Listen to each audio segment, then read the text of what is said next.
Here is how you change the flashlight and camera on the lock screen in iPhone.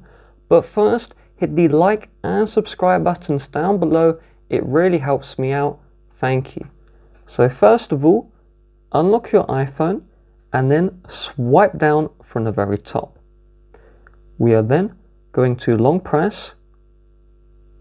We will then select Customize, then select Lock Screen. Now we can edit with iOS 18 and newer the lock screen tiles.